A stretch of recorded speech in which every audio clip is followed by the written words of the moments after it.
निर्दोष है, निर्दोष है, बापूजी निर्दोष है। हमारे बापूजी निर्दोष है, बापूजी की रिहाई मांगते हैं।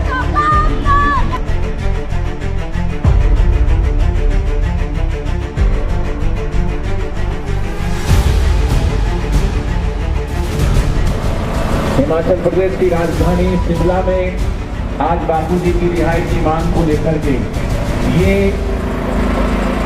न्याय दो यात्रा हो रही है। बापूजी को रिहा करो। हम सभी साधकों में घोर रोष है कि हमारे गुरुदेव के साथ प्रकाष्ठा हो गई अन्याय की। तो हद हो गई कि 11 साढ़े 11 वर्ष हो गए बापूजी को एक दिन की पैरल तक नहीं दी गई। 1.5 महीने से एम्स हॉस्पिटल में अपना इलाज करा रहे थे और आज तक उनको कोई भी राहत नहीं मिली, स्वास्थ्य में कोई सुधार नहीं हुआ। न्याय दो बापूजी को रिहा दो। रिहा करो बापूजी को रिहा करो।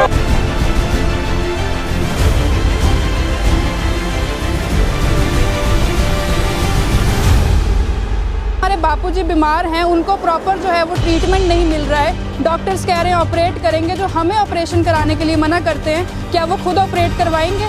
पर अगर वो जेल में हैं, उनको कोई पैरोल नहीं मिल रही है, कुछ नहीं हो रहा है, कम से कम उनको एक ट्रीटमेंट तो मिले जो उनको चाहिए, आयुर्वेदिक ट्रीटमेंट। इसमें क्या आपको नहीं लग रहा कि हमें जो बापूजी को ट्रीटमेंट चाहिए वो नहीं मिल रहा है? क्या उनके मानवाधिकार का खंडन हो रहा है? जो ह्यूमन राइट्स हैं वो उनको प्रॉपर नहीं मिले जा रहे हैं। और हमारे बापूजी को बाहर निकालो, जितनी जल्दी हो सकता है बाहर निकालो।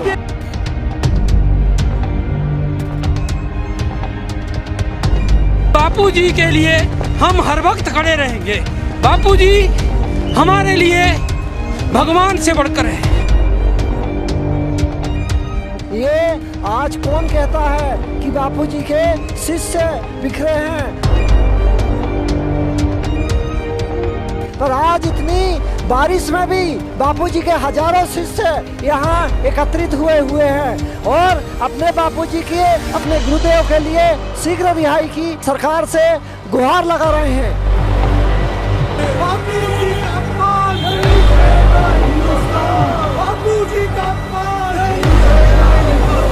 4 करोड़ साधक तो अभी इसी वक्त जुड़े हुए हैं, लेकिन कोई सुनने वाला नहीं है। न्यायपालिका अंधी बनी हुई है, कार्यपालिका अंधी बनी हुई है और विधायिका तो है ही है। आज तक पैरोल नहीं तो क्यों नहीं? बापूजी ने ऐसा क्या गुनाह कर दिया? स्वास्थ्य कंडीशन के ऊपर भी बेल मिलती है लोगों को, कईयों को मिल गई। इतना अन्याय हो रहा है, घोर अत्याचार।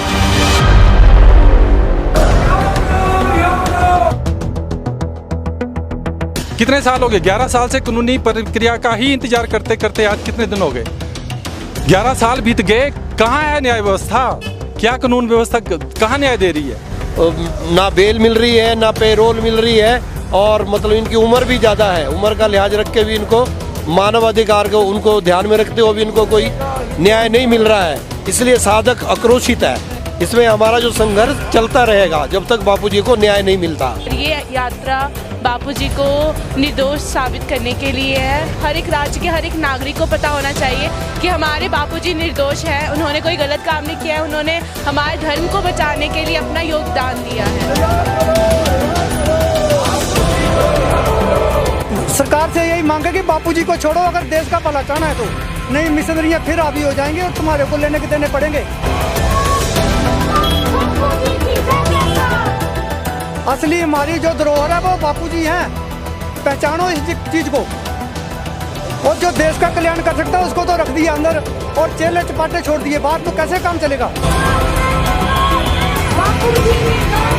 अरे भगवान राम जी ने जब सेतु बनाना था, गिलारी जब मिट्टी में लोटपोट होके आती थी, थोड़ा सा बालू गिरा देती थी पुल के ऊपर, तो किसी ने सोचा था उसका क्या होगा?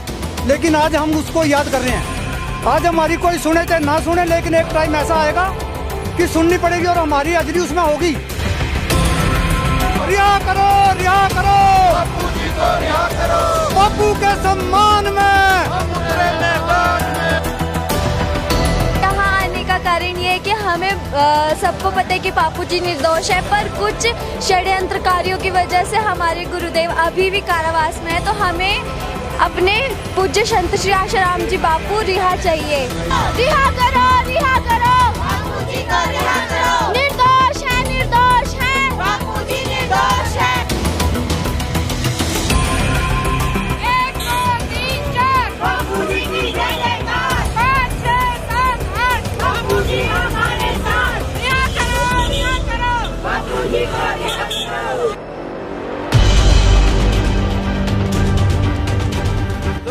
निर्दोष है, बापूजी निर्दोष है। रिहा करो, रिहा करो, बापूजी को रिहा करो।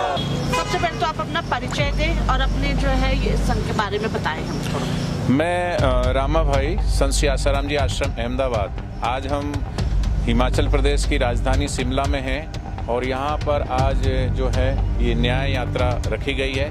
विगत 1.5 महीने से बापूजी एम्स हॉस्पिटल में अभी एडमिट थे। उनका स्वास्थ्य बहुत लड़खड़ा गया था। बापूजी को एक झूठे पोक्सो एक्ट में 11 वर्षों से जोधपुर जेल में रखा गया है। 75 वर्ष की आयु थी। बापूजी को गिरफ्तार किया गया इंदौर मध्य प्रदेश से। जोधपुर जेल में 11 साल से वो हैं।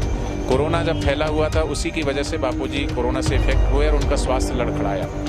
हम 11 साल तक चुप थे और हमको न्यायालय पर भरोसा है, आज भी भरोसा है और हम न्याय की इंतजार में कि दिन महीने साल 2 साल 5 साल 10 साल आज 11 साल होने को है और न्याय मिल ही नहीं रहा है। अन्याय की पराकाष्ठा। अब 1.5 महीने से वो एम्स हॉस्पिटल में एडमिट थे। जब उनकी जांच हुई तो 3 उनको हार्ट में ब्लॉकेज पाए गए, 99%, 98% और 95%। हीमोग्लोबिन उनका बहुत अप डाउन जा रहा था। अब 7 बोतल उनको खून की चढ़ी, उसके बाद भी हीमोग्लोबिन जो है वो स्टेबल उसका जो है नहीं हुआ उनका।